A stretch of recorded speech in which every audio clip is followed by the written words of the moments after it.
ಎಲ್ಲರಿಗೂ ನಮಸ್ಕಾರ. ಉತ್ತರ ಕರ್ನಾಟಕದ ಹೆಲ್ದಿ ಕುಕ್ಕಿಂಗ್ಗೆ ಸ್ವಾಗತ. ನಾನು ರೂಪಾ.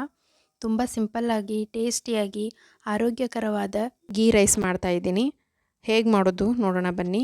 ಒಂದು ಬಾಳಿಗೆಗೆ 3 ಟೀ ಸ್ಪೂನ್ ತುಪ್ಪ ಹಾಕಿ ಸ್ವಲ್ಪ ಬಿಸಿಯಾದ ನಂತರ 3 ಟೀ ಸ್ಪೂನ್ ಗೋಡಂಬಿ ಹಾಕಿ ಸ್ವಲ್ಪ ಫ್ರೈ ಮಾಡಿ 2 ಟೀ ಸ್ಪೂನ್ ದ್ರಾಕ್ಷಿ ಹಾಕಿ ಫ್ರೈ ಮಾಡ್ಕೊಳ್ಳೋಣ.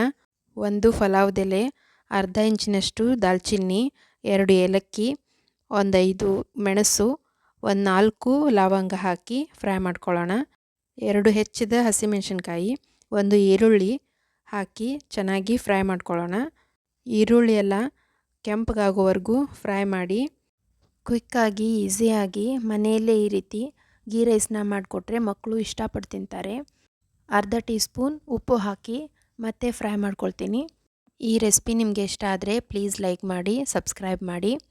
1.5 ಕಪ್ ಅನ್ನ ಹಾಕಿ ಮತ್ತೆ ಚೆನ್ನಾಗಿ ಮಿಕ್ಸ್ ಮಾಡ್ಕೊಳ್ಳೋಣ. ಕ್ವಿಕ್ಕಾಗಿ ಟೇಸ್ಟಿಯಾದ ಗೀ ರೈಸ್ ರೆಡಿಯಾಗಿದೆ. ನೀವು ಒಮ್ಮೆ ಟ್ರೈ ಮಾಡಿ ನೋಡಿ, ತುಂಬ ರುಚಿಯಾಗಿರುತ್ತೆ.